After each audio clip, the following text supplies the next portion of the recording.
So, Sagarika, if I had asked you, let's say 4 years ago, whether you would be a political spokesperson for the Trinamool Congress, could you ever have imagined this life for yourself? You know, I was one of those people who was staunchly against journalists joining politics. Do you think the democracy argument has been overstated by the opposition? That's a very good question. Let me break it into two parts. What do you see as the role of the Congress in both the fight in Bengal and the larger political? We are in the India Alliance. We are the India Alliance. Yes. The Adhir Ranjan Congress in Bengal is an agent. I was just going to say, the person who demolished regional satraps originally was Indira Gandhi. A tremendous leader, but India's first elected autocrat.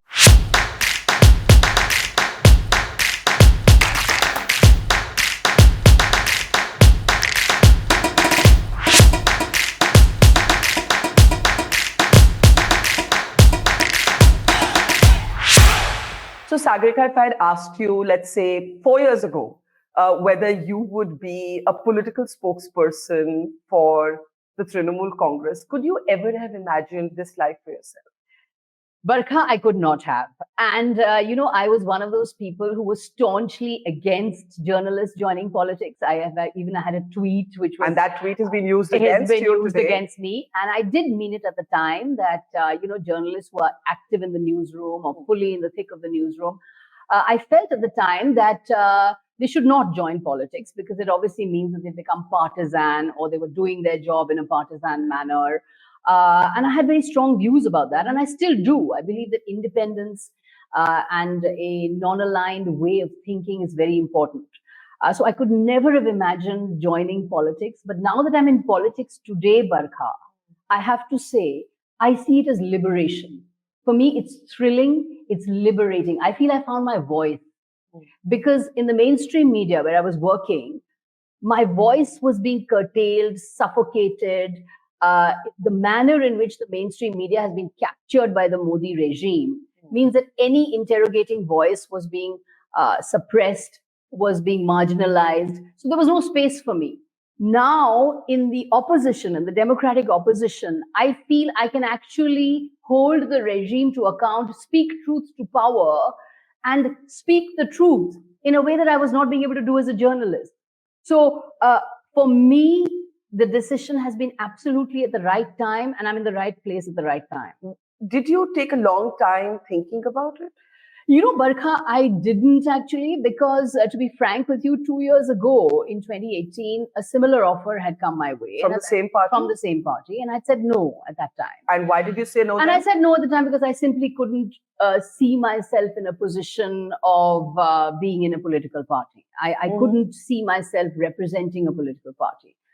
But this time, when it happened on February 10th, 2024... Who called you? Derek called me.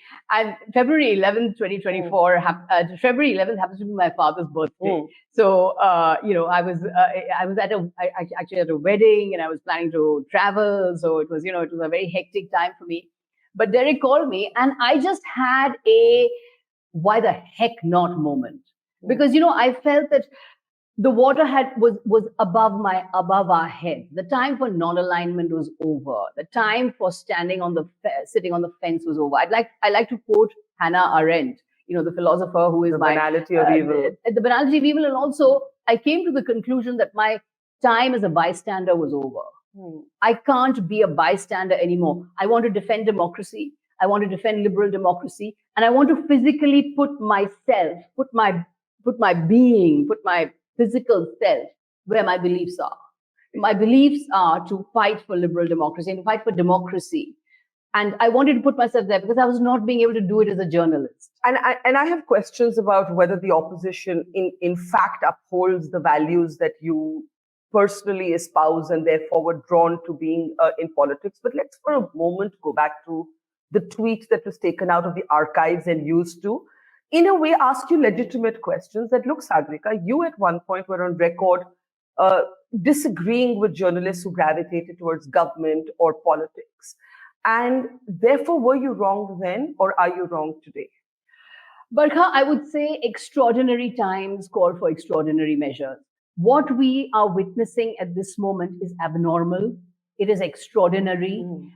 it is out of the norm. We have a situation where the ruling government of the day, the ruling party of the day, has converted the mainstream media. Mainstream media, I hasten to add, not you guys, not you brave voices in the digital space. Mainstream media has been converted into an out and out propaganda machine. It's an out and out propaganda machine. And I see it because I've been on the inside. The manner in which the media is telling lies, is propagating hate, is propagating the regime's gaffes as manna from heaven. There is a suspension of belief. There is an abandonment of reason. And why has this happened? And this has happened because of the manner in which there has been a systematic takeover of the mainstream media by this government through a combination of force, through a combination of threats, through a combination of monetary inducements, and through a combination of sheer political coercion, and also, the parasitic relationship that has developed in mainstream media and government. Today you want a minister to come to your conclave, you want a minister to give you an interview, you want a minister to come and give your award ceremony. So that means you have to keep the minister happy. Is the media to blame or the government? I think the media is squarely to blame. I would agree with that, because in some ways, in some ways, having also lived on the inside of media, I do believe that journalists seek a certain kind of power affirmation that then traps them into this vortex of if power. I say this, then this guy won't talk to me. Yes. And why should that happen, Barkha? We are there to be the gorilla in the room, right? We're there to ask questions. We're there to speak truth to power. We're there to hold the powerful accountable. If we start becoming trumpeters of the regime, there were people attacking me on Twitter who were saying, "Oh, you sacrificed your independence," and some of those voices are complete puppets of the regime. So I said, you don't speak truth to power. You have no independence. So, and yet you are calling me non-independent when you are a trumpeter and puppet of the regime. So what locus standi do those people have? So I just want to say that, our democracy, I believe, is in crisis, is facing a catastrophe, according to me. And I think that I wanted to be on the side that stands up for democratic contestation, that stands up at least for a challenge. Because if the opposition breathes, dissent breathes. If the opposition is alive, there is democratic space. So let me just push back on that thought for a moment, because that's my job, to be somewhat contrarian to the argument that you place. There's been a lament for diminishing democracy. But what we see happening right now, and I'm just, transiting through Delhi after 27 days on the road headed to UP. And I'm sure you would agree that there's quite a healthy election, a robustly fought election that is unfolding. There are pockets of resistance, pockets of agreement, pockets of disagreement, but a very argumentative polity, which is what a democracy should be. I would even argue that a lot of the more polarizing issues like Hindutva and so on are not really what the voters, not even BJP voters, are talking about. Does it not then tell us that while journalists, politicians make this argument about democracy, the voter isn't looking at it in the same way? There's a gap. The democracy argument may seem esoteric to the voter on the ground who accesses politics through a vote and feels, I have my vote. I can vote in governments, I can vote out governments, democracy is fine. Do you think the democracy argument has been overstated by the opposition? That's a very good question. Let me break it into two parts. One is democracy an issue with the voter? And second, is democracy alive and well? Yes. Right? So there are two parts to this. So first, let me address the second part. Is democracy alive and well? I don't think that a democracy is just about holding elections. Democracy is not just about elections. Democracy is about the robustness of democratic institutions. It's about a free press. It's about an independent judiciary. It's about a functioning parliament. It's about our federal structure. It's about the civil rights of citizens. It's about the civil rights of dissenters. It's about the civil rights of women. It's about the civil rights of the marginalized. So democracy is about rights and freedoms across the board. It's about the freedom to read, to write, to love, to hate, to eat whatever you want, dress the way you want. So democracy is not just about elections. It's ultimately, I would say, democracy hinges on the free, autonomous institutions that safeguard democracy. Now, those institutions are in jeopardy. All of those institutions are in jeopardy. Before? More than they've been. I'll tell you why. Institutions have never had for example, free speech. If you look at free speech, let's pick that. You as a former senior journalist, as an author, free speech has always been compromised in India by every political party. It has been. I agree with you. The past dispensations have not been ideal, which is why we need to learn. I don't think that the satanic verses should have ever been banned. I hold the politics of Nathuram Godse to be repugnant. Gandhi is my ideal. I think Nathuram Godse, the assassin of Gandhi, is repugnant to me. But I still don't think that the play Me Nathuram Godse Bolto Hai should be banned. I don't think it should be banned.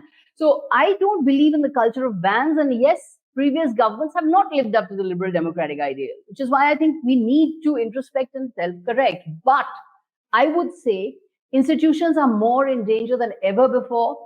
You've had 100 unprecedented, Barkha, 146 opposition MPs suspended from parliament.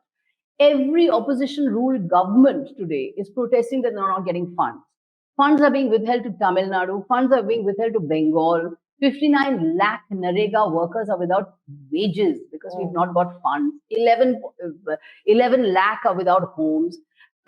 So the federal structure is in danger. We have seen a situation where the judiciary has had members who have hailed the prime minister as an avatar of God or as a visionary, in several interviews, and those are troubling. Yes, we are seeing a judiciary. We have seen the judiciary recently push back, but we have also seen the judiciary uphold the government, say on the Ayodhya matter, on the matter to dilute the RTI, on the issue of upholding the UAPA, on the, for example, the manner in which the judiciary has often not pushed back on the Kashmir issue. Yes, on electoral bonds and on the recent release of Mr. Arvind Kejriwal, we have seen a healthy pushback from the courts and upholding of constitutional rights. But there have also been questions about the way the courts have gone, perhaps have not challenged the executive as much as it should have.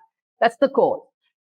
Parliament is being reduced to a rubber stamp. Parliament is the home of the opposition. The Lok Sabha and the Rajya Sabha is the home of the opposition, and you've seen the way bills are passed as money bills, bills are not sent to select committees, laws are struck off record, MPs are suspended.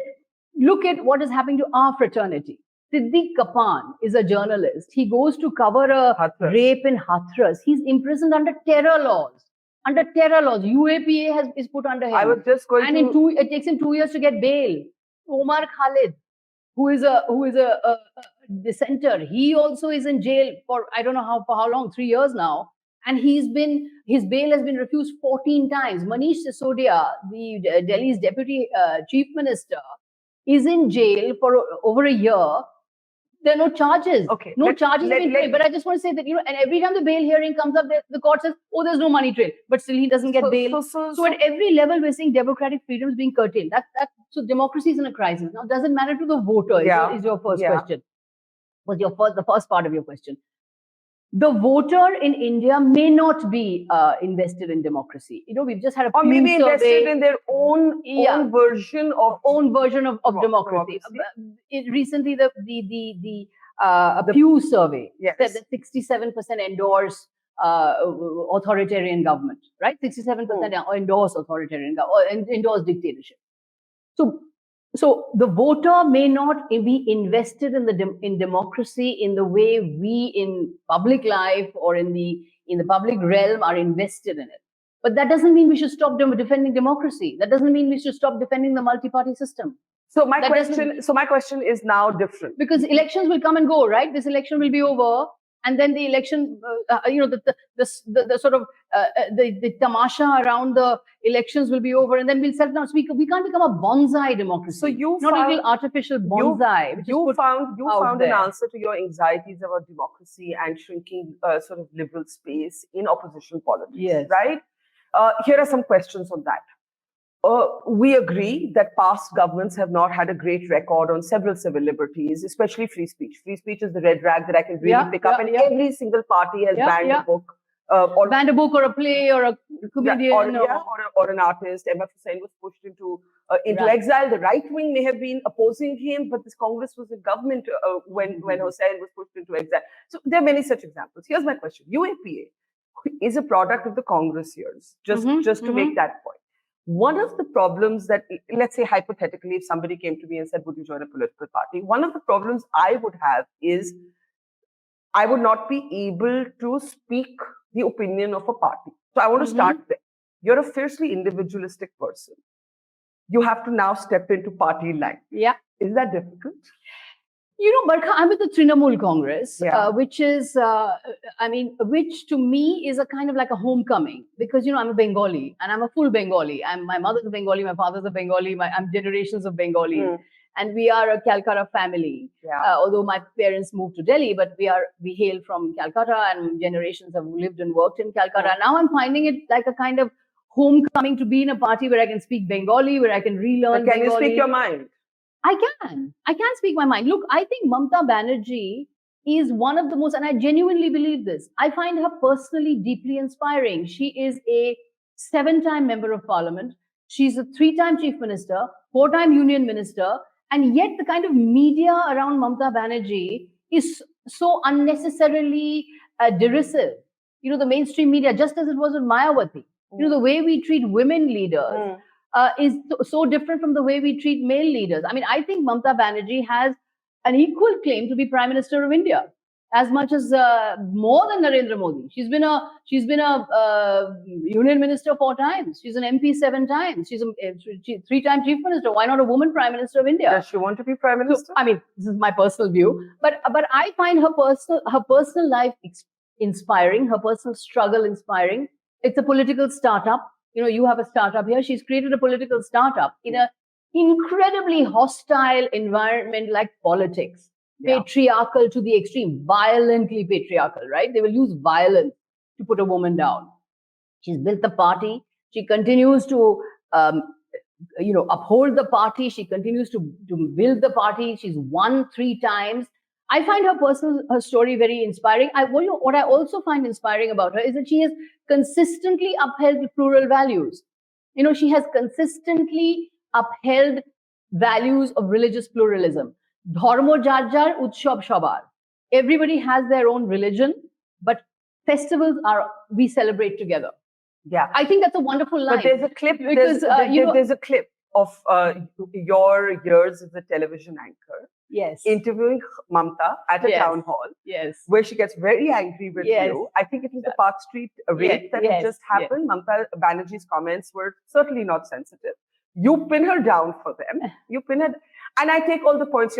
I should first say that I think women in politics across parties are treated. They have a across parties hair-raising time. Absolutely, it's harrowing. What happens to them. So I first want to. They face physical violence. I first want to agree with that. But then I want to say that what happens because both patriarchy and and feminism can be gender neutral, as we know. Yes, we know. That some of our women politicians have not always had the best or the most sensitive responses when it comes to, let's say, crimes against women. From even someone like a Sheila Dikshit in Delhi after Nirbhaya to Mamata Banerjee on the Park Street rape. Yes. Now remember your own moment as an anchor quizzing her and her not having the most appropriate response. No. I will also remind you of instances where her government has gone after, let's say, a cartoonist.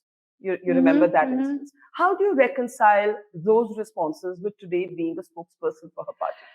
I would say that at that time, this was 2011, I think 2011, 2012, it was her first month as chief minister. She's come out of a harrowing Herculean struggle where you've been beaten on the head, you've been beaten on your stomach, your legs have been fractured. The left has called you the so-called gentlemanly left, the patrician left, the Bhadralok left, the CPM, called her the most foul names. She's had forces coming at her from all directions. She's had the Congress treating her in a way that her talents were not recognized. She's been abused by the left. She's been, vilified in the media. So your reactions are not quite, your reactions are not perhaps all ideal as you and I would react, say, in a very self-aware environment, in a very sort of in an environment where we know exactly how to calibrate our responses. When you have come out through harrowing struggle, and I see that now in politicians. My admiration for politicians, by the way, has gone up. Yeah. The sheer 24/7 hard labor. It's a demanding job. It's a hugely demanding job, and hats off to all of them who are doing it. So when you're coming out of that harrowing and Herculean struggle as a woman, you do see conspiracies everywhere. You do see enemies everywhere. I would see that, what kind of question is this? Is this an attempt to pin me down? Is this an attempt by somebody? You see conspiracies because you've had to fight literally 24/7 all your life. You've been fighting all your life and you're getting enemies from people you didn't even know. I mean, today I'm talking to you here. You're coming out of struggle. I might suddenly think, oh my God, she's turned on me. She's trying something else here. What's her agenda? But I have to say that show, when she walked out, I think it broke her heart because she's terribly warm-hearted. She's terribly loving. And since then, we've had a tremendous friendship. So I think that, and even though she's often disagreed, and I would like to say in her favor that since then, she's never stopped taking my questions. She didn't stop. She didn't cut off relations with me or ostracize me or say that, I'm never going to talk to Sagarika. I'm never going to give her interviews. No, she went out of her way to give me interviews. She went out of her way to take my questions. I did several shows with her after that. So there was no ostracism. I found that a tremendous spirit. The BJP tried to make viral a kind of meme just this past week, which had the Prime Minister dancing, and Narendra Modi retweets it and says, haha, like I enjoyed seeing this meme. And the Kolkata police, very unfortunately, there was a similar meme of Mamata Banerjee caricaturist dancing, and the Kolkata police sought the details of the person who shared that clip and then deleted their tweet. Obviously, somebody told them that this was silly. So the BJP and its supporters pick up these kind of examples to say that if you say that your choice to enter politics, to be with a party like the TMC was born from your anxieties about democracy, for your passion for civil liberties, how do you handle it when your own party seems to curtail the very same civil liberties that you care so much about? I don't think the party curtails civil liberties at all. I don't believe that. I think there is much more freedom of speech available in Bengal than there is here in Delhi. I think the way Mamata Banerjee is vilified, you have BJP leaders questioning her parentage.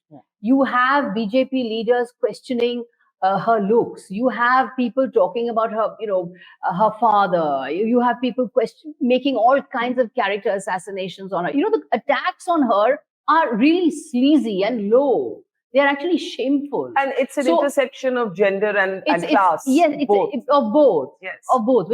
And frankly, the left was as guilty of it as the BJP is today. The left equally vilified her. So the campaign of vilification against Mamata Banerjee is so vicious that in a sense, yes, I guess there is a certain amount of protectiveness that happens. But I would say that at the moment in the Trinamool Congress, for example, I'm continuing to write my articles. Yeah. I continue to appear on, shows like yours. I appear as analyst. I'm not ever told that, this is the line you've got to lay down. This is the line you have to follow. No, whatever I believe in the cause of liberal democracy. I believe in the cause of federalism. I believe in the cause of gender justice. By the way, the Trinamool Congress is the only party, if you read our manifesto, to provide very equal. We have very important provisions on LGBTQ and gay rights. We have very important provisions in our manifesto, promising equality of opportunity, promising to address challenges of LGBTQ. And the left's own record on women in powerful positions is not good at all. I mean, look at it. We have one woman chief minister. Why is it that the whole of India has one woman chief minister? And the Trinamool has consistently given representation to women. I was offered the Rajya Sabha along with 2 other exceptional women. I was very proud to be in their company. 40% tickets have been given to women. And there is no restriction on what women politicians say. So let's talk about the big gender justice debate in public space right now, sandeshkhali, right? Now, the Trinamool Congress has released, not the Trinamool Congress, it's shared videos. No. I'm correcting myself. The Trinamool Congress has shared, but they have been independently documented.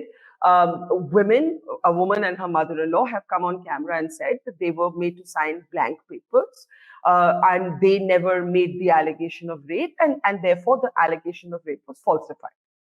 The BJP has shared other media clips. Both of these are media clips. Neither of them have been documented by the party. The BJP's Amit Malviya has shared other media clips that show other women saying that, look, Mamata Banerjee has not come to visit us. We stand by the fact that terrible things have happened in Sandeshkhali and we want her to come and visit us. Don't give us 2,000 rupees to take back our allegations. I'm just putting both of these things in the public domain.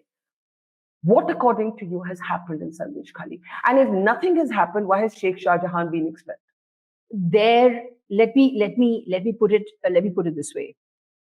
None of the women who are speaking on tape, who are speaking on tape on what we are sharing, on what others are sharing, are saying that there has been rape. None of them are saying that there has been mass rape. Mm-hmm. You know, a mass rape or rape in a village is a huge thing. It's a huge thing, and in Bengal, it's a fundamental attack on the entire social fabric. The entire village will come out. The entire family will come out. Rape is a cataclysm, right? Yes, yes. It's a cataclysm. If rapes had happened on such a mass scale, believe me, the cataclysm would have been massive, massive. Families would have come out, mothers-in-law, husbands, everybody would have come out. It would have been, as I say, a kind of earthquake. That has not happened. What did happen in Sandeshkhali? There was a issue with certain land related grievances.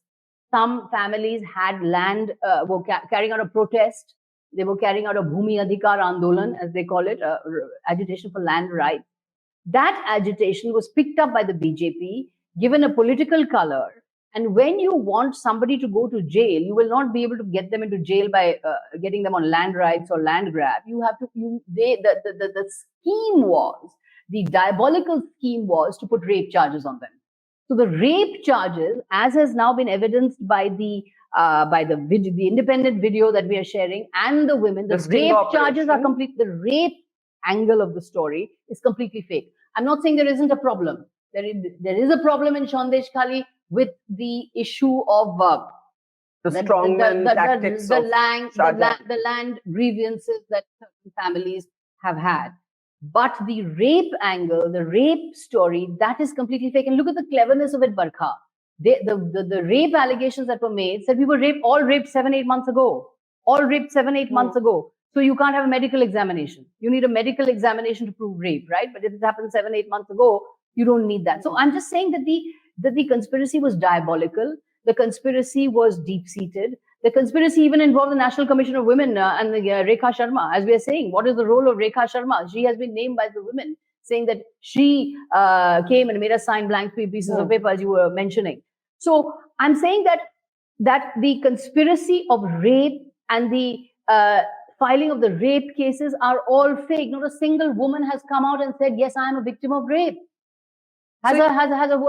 Not a single family has come out and said there are liberties at stake. There are strongman tactics at stake. There are strongman sexual violence. Sex has not happened. Sexual and this is, you're saying this with responsibility. I'm saying with responsibility that the sexual violence aspect of the Sandeshkhali incidents, those are fabricated. The BJP says the women have been intimidated into saying this. The woman who just came out. The Trinamool is a woman-first party. We are dedicated to the welfare of women. Nobody has looked after women as much as the Trinamool Congress has. We enjoy a 6% lead among women voters in all elections. The woman voter is precious to the Trinamool Congress. Do you really think that if rape was happening of women in Sandeshkhali, that we would keep quiet? That I would keep quiet? That the Chief Minister would keep quiet? That if this kind of assault was happening on women, that we would let this happen? What has happened in Sandeshkhali? We stand for justice for women. We stand for, there will be zero tolerance for anyone who does any kind of crime against a woman. Zero tolerance for anyone committing crimes against women. As I said, what happened in Sandeshkhali, there was this putative agitation that existed over land issues. The BJP came in here with the sole intent, Barkha, with the sole intent of political advantage, of defaming Bengal, of defaming the women of Bengal, dishonoring women. It's a dishonoring, and also misusing the rape law. The rape law in India has come out of a lot of deliberation. It's come out of a lot of, struggle, heated exchange, and, all of that. Over time, women have struggled to get a rape law. You're misusing the rape law, which is doing an injustice to women, the genuine sufferers of rape, who may come forward and want to have recourse to the law. Are you now in a situation where the rape law itself, a woman who invokes the rape law is going to say, oh, what does she have an agenda here? Or is there a sort of a motivation here? This is the rape law. Misusing rape law is a crime against a woman. How do you see Sheikh Shah Jahan? So Sheikh Shah Jahan, according to me, is not guilty of the rape charges that have been brought against him. That has been established. I mean, he trashed ED officials. He's clearly what his personal character is. I would not like to hazard a guess. What he was doing in Sandeshkhali, there may be questions on that. There are accusations on that. That has to be done separately. I am on whether the rape charges hold or not, whether the sexual violence charges hold or not. And in that case, in that instance, I would say that these are fake. There's another running and raging controversy involving the governor of West Bengal, who has been accused by a temporary staffer of sexual harassment. What a shocker. He says it's a lie. And he has released CCTV that he says he'll show to the public, but not to the Trinamool Congress. What a shocker by this governor. What is this governor saying? A woman has accused the governor, and she's a worker in the Raj Bhavan. She has said that he molested her not once but twice, and twice in the company of a supervisor and in his so-called peace room or whatever it is. And she's gone to the police. She's cried. She's a helpless woman. So the governor is willing to go to meet the suffering women of Sandeshkhali and listen to their charges, but he's not willing to take seriously the charges of another woman in Raj Bhavan, a young helpless worker in Raj Bhavan, who is accusing a very powerful man of sexual harassment. She's gone to the police. And why is he saying that he won't he won't show the footage to the chief minister? Why is he saying he won't show the footage to the police? Why did he run away to Kerala? The public can see the footage. Why? And he's in fact revealing her identity. Why should he show it to a group of his own private people? Why is he not willing to face an open inquiry? Why is this governor? Why did he run away to Kerala? Why is he not willing to face an open inquiry? Why did he reveal the identity of the woman? By showing the tape, he's revealed the identity of the woman. So why is he seeking refuge in all these sort of excuses that, this is Mamata Banerjee and her police? Why is the governor undermining the position of the West Bengal police? Why is the governor not willing to face, this is the stature of the Raj Bhavan. This is the Raj Bhavan, which should be beyond, like Caesar's wife, beyond suspicion. And this is where Mr. Modi, in fact, the evening that she made the allegation, Mr. Modi actually arrived in Raj Bhavan and actually spent the night there in Raj Bhavan. I want to ask on your show, did Mr. Modi, who must have known about this incident, ask for an explanation from the governor? That how did this incident happen in the Raj Bhavan? So, why is the governor seeking refuge and saying, writing a statement saying, I'm the storm and I will ride the storm, I'm a captain of the storm? What is all this? Cut the drama, face a fair inquiry. Okay, let's pull out in the last 10 minutes to look at the state of play in politics.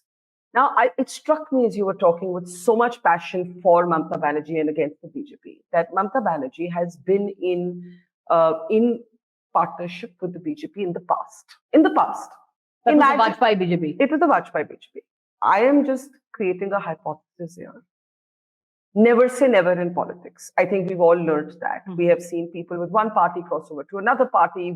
We're seeing almost a post-ideology politics in some ways in some parts of the country, a very ideological politics in other parts of the country. Now, imagine somebody like you join politics. You join politics in part because you say that you can't sit on the fence, you want to take a side, you believe the BJP is curtailing democratic institutions and freedoms. And your leader tomorrow has an alliance with the BJP, the Modi BJP. That's impossible. The BJP is the main opposition in Bengal. I don't mean in Bengal, but I'm saying that like some sort of tactical understanding. As so many state leaders, let's take a Naveen Patnaik, let's take a Jagan Reddy. They're not former allies of the BJP, but they have cooperated with the BJP in parliament. Yeah, but the BJP is the main opposition in Bengal. So it is impossible for any kind of tactical alliance. It is impossible for any kind of understanding. What we do hope for is understanding between governments. The state and government, center. the state government must get equal and equitable treatment from the center. The center cannot use politics to discriminate against an opposition ruled government. The center cannot be political. The center is the constitutional center. We look to the Prime Minister to deal fairly with all opposition ruled states because he's the constitutional authority of the Prime Minister. But as far as any kind of deal with the BJP, the BJP party, particularly the BJP party in Bengal, I think it's completely out of the question. Now, one of the things you said, and that's a very interesting statement of the rise of the BJP in Bengal, is that the BJP today is the main opposition for the Trinamool Congress. The main opposition. There was a time when the left and the Congress in alliance used to take on the Trinamool Congress and count it for something. In the India bloc, you're all partners. In states like Kerala, the Congress and the left are going at each other. In Bengal, there is no state-level alliance. The Trinamool Congress has gone it alone. Ms. Banerjee was extremely irritated with Rahul Gandhi's second yatra, one that she felt did not give the respect that was due to her as a partner, as a political partner. What do you see as the role of the Congress in both the fight in Bengal and the larger political play? So we are allied with the Indian National Congress at the national level. We are firm allies of the Indian National Congress. We are in the India Alliance. We are the India Alliance. Yes. The Adhir Ranjan Congress in Bengal is an agent of the BJP. We have nothing to do with that Congress. He has been their leader in parliament. We have Adhir nothing to do. Chaudhary has been the leader of the Congress in the Lok Sabha. The manner in which he attacks Mamata Banerjee, the manner in which he recently said giving a vote to Trinamool is like giving a vote to the BJP. So is he campaigning for the BJP? Is Mr. Adhir Ranjan Chaudhary campaigning for the BJP? Whose spokesman is he? The Congress or the BJP? We have nothing to do with the ARC or the Adhir Ranjan Chaudhary Congress. Whom you see as a different entity. Even though he is we are allies. We are allies. He's the Congress leader in parliament. But look at the Congress and left in Kerala. I mean, look at Mr. D. Raja, who is holding Mr. Rahul Gandhi's hands on the national stage. His wife, Ms. Annie Raja, is opposing Mr. Rahul Gandhi in Wayanad. So I'm just saying that as far as we are concerned, we are actually the India Alliance. Mamata Banerjee has named the India Alliance. It was her name. She's named the India Alliance. We are the India Alliance. The Adhir Ranjan Chaudhary Congress in Bengal is a BJP front. Have you brought this up with the Congress? We've said, but we remain a firm ally of, as I said, of the Indian National Congress. We participated in the Save Democracy rally for Mr. Kejriwal. Mr. Abhishek Banerjee, our National General Secretary, has said on record that when Rahul Gandhi wanted to meet him at 6 a.m. in the morning, he flew from Calcutta to Delhi to meet him at 6 a.m. in the morning. So, I mean, that shows how open we are, how cooperative we are with the Indian National Congress at the national level. But Adhir Ranjan Chaudhary has been the leader of the Congress in the Lok Sabha, yes? Adhir Ranjan Chaudhary to us is not the Congress. He's not the India Alliance. We are the India Alliance. What does the Congress say when you say these things about their leader? Well, you should ask Adhir Ranjan Chaudhary. Okay. My question is more about how you, Sagarika Ghose, as someone who has been often scathing about the Gandhi family in your previous avatar as a journalist, which was your right to be a professional and analyze whoever you want. So obviously your opinions of them and how they've conducted their politics is out in the public domain. I'm not revealing anything here. Today, as a politician of the Trinamool Congress, you have to make your peace with them for a larger tactical play. How is that relationship going? There have been other partners, Nitish Kumar, who was also part of this India bloc, left. He was hoping to be the convener of this bloc. Mamata Banerjee named Mr. Kharge as a possible prime ministerial candidate. She was supported by Arvind Kejriwal, and that never took off. What happened? Look, I mean, as far as my personal views are concerned, there have been personal views voiced by Mr. Kejriwal about the Gandhis. There have been personal views voiced by various alliance partners about Congress politics. Those articles were written by me as a journalist. When I was analyzing the political scene. Today, I'm a politician, and I believe, as I said, Barkha, the challenge before us is what? We have to resist Hindutva. We have to resist the Hindu Rashtra. Any ideology that sees 14% of India's population as the enemy is not compatible with democracy. is not compatible with a multi-party democracy. This ideology is anti-democracy. But you see the ideological contradiction. This is the battle. So you cannot have Hindu Rashtra without curtailing democracy. But you will have to curtail democracy if you want it. That's why they want 400 plus seats, because they want to curtail democracy. So we are fighting the basic battle right now, the essential battle. Where do you see the Shiv Sena, the original Hindutva party, in this alliance? But the Shiv Sena is committed to fighting for democracy. Look, I'm not here to drill holes into men's souls, as Queen Elizabeth said. Yes. Your beliefs, your views, your pathway to God, your individual road to salvation. The seeker seeks alone. The seeker seeks his union with the Almighty. That is not my concern. My concern is, are you willing to safeguard the multi-party democratic system? If you are willing to safeguard the multi-party democratic system, I am your ally. If you are willing to fight for the multi-party democratic system, I am your ally. If you're on the side of the single-party authoritarianism, which is engulfing our land, if you're on the side of propaganda, hate, are you on the side of hate? Are you on the side of propaganda? Are you on the side of targeting 14% of the population simply because of their religion? Mm-hmm. To me, this is unthinkable. Therefore, I think that anyone today, as I said, whatever your personal beliefs are, your personal equation with the Almighty or your ideology, are you willing to safeguard multi-party constitutional democracy? If you are willing to safeguard multi-party constitutional democracy, that is what the India Alliance is about. So come back to this India Alliance meeting. You had not joined the Trinamool Congress, to be fair. But we know that Ms. Banerjee proposed Mr. Kharge's name as prime ministerial candidate as a possible face of the India Alliance. Does the India Alliance suffer today from not having a face? To a lot of people who may say, as they have in my travels, I've met, you must have met such people, Modi nahi to aur kaun? The aur kaun hai question. But why this presidential type hankering for one face versus another face? We have so many faces.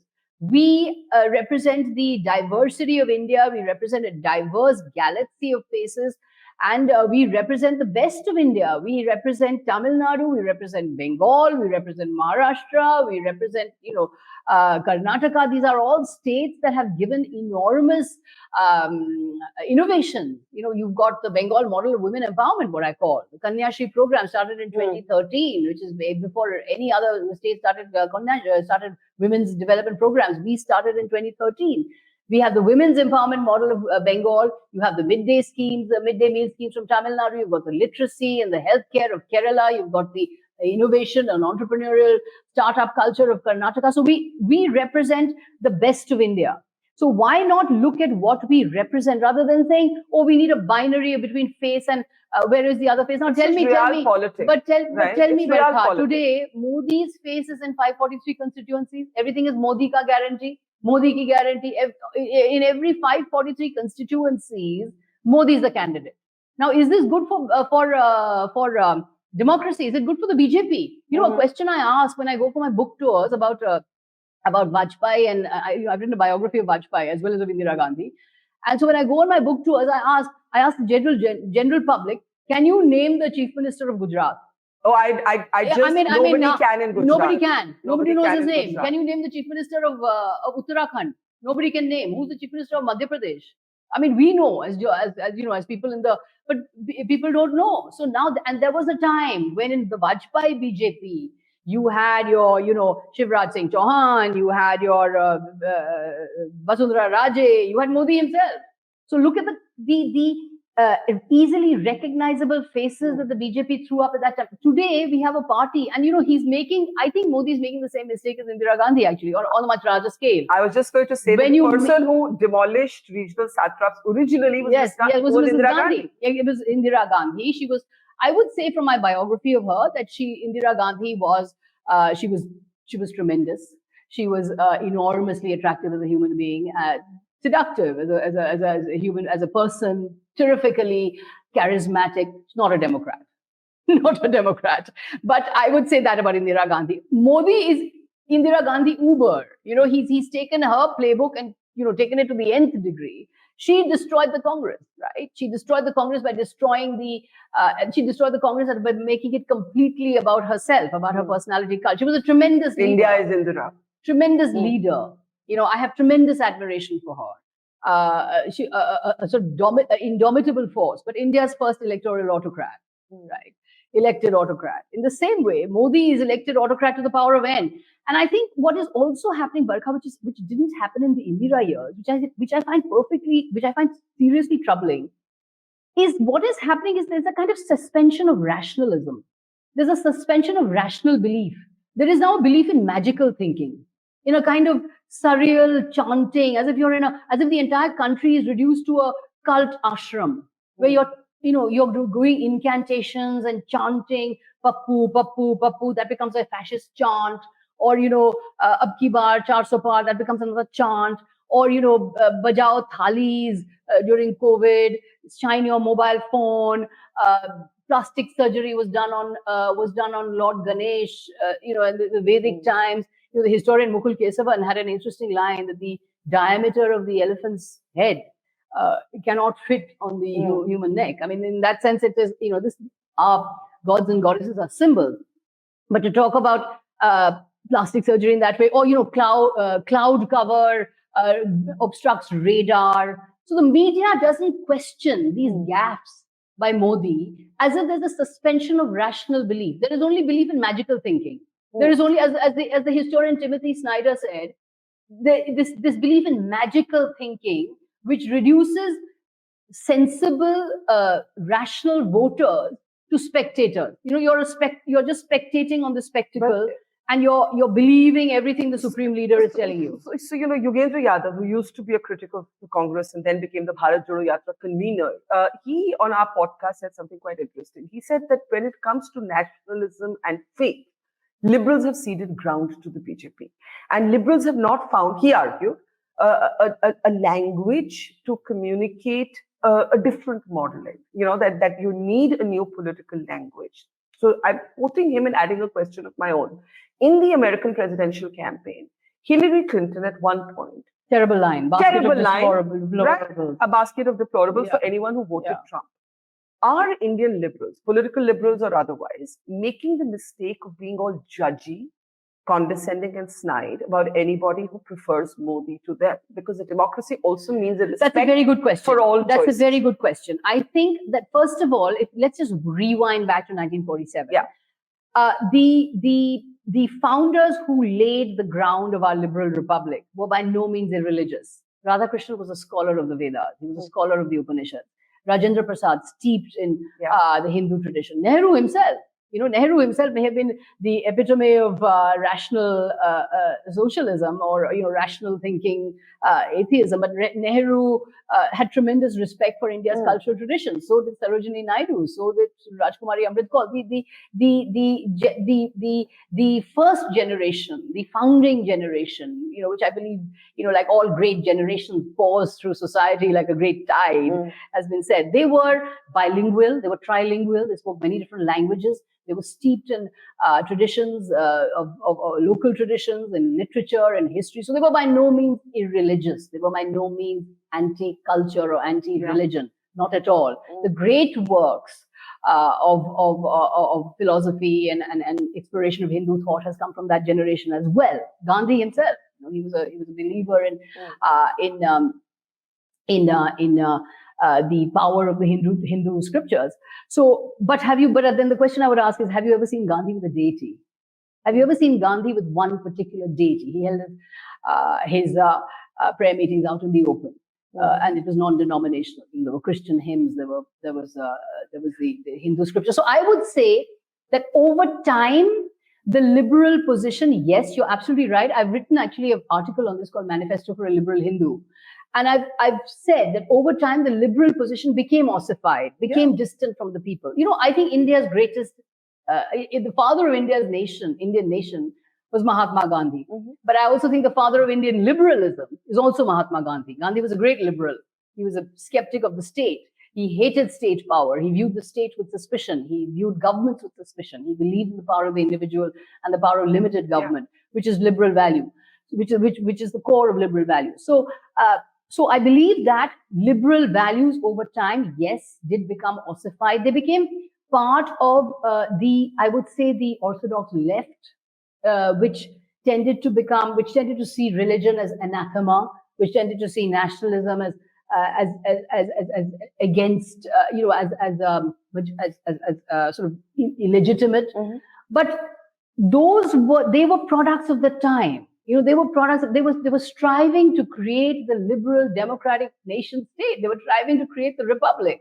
We needed an outreach to minorities. We needed an outreach that talked inclusive language. We could not have gone into majoritarianism, Hindu nationalism right from the start.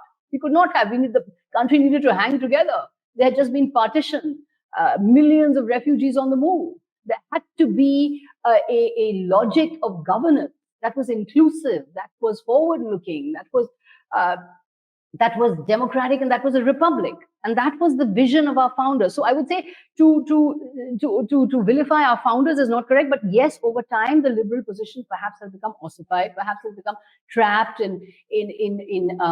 become distant from the people. So I think that you're absolutely right. Liberals must not make the mistake of doing what Hillary Clinton said, these are basket. I would love a debate. I would love a debate with the right wing. They never invite me for debates, but I would love to talk to them the way I'm talking to you. I don't shun anybody. I don't blacklist anybody. When we were, when I was running when I was in a television channel, I didn't blacklist anyone. And why should you blacklist? No, there was no question. With all ideas. With all ideas. There's a question. There's engagement with everybody. Let's make the eye contact, right? Let's talk to each other. Make the eye contact. Talk to each other. Let's not seek refuge in a culture of denunciation, where we only see each other through Twitter, or we are only mediated through social media.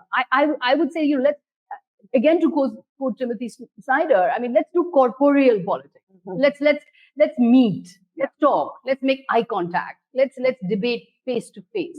Let's not engage in the culture of denunciation on social media. Okay, I want to end by asking you, what has been are you in politics to stay? I think so. Okay. I'm enjoying it. I find it thrilling. I find it liberating. And as I said, it's giving me back my voice. B, what has been the toughest thing to be? You've always been a woman, an outspoken woman in the public space. So that is not new to you, but this is a whole different order of public space. Yes. What has been the most difficult thing? Well, I think the most difficult thing is not being the Muphat journalist that I used to be, and taking a pause before speaking, being a little more grave, and also to understand that I'm not just a journalist now. I can't engage in the kind of banter or the kind of often the flippant conversations that we have as journalists. But yes, I think I've had to learn the art of communication, and I've had to learn the art of deliberation very quickly, and that has been it's been tremendously challenging for me. I feel that I'm 59 years old, by the way, and for the first time, I think I've been forced to grow up. Well, don't grow up too much. We wish you well, because Thank you. Irrespective of parties, it's just good to see strong women in the public space. Thank you, Barkha. So, thanks for giving us space. And I laud channels like yours and platforms like yours that give the opposition space. Actually, you have us on when we are crowded out of every other platform. Good luck to you, Sagarika. Thank you, Barkha.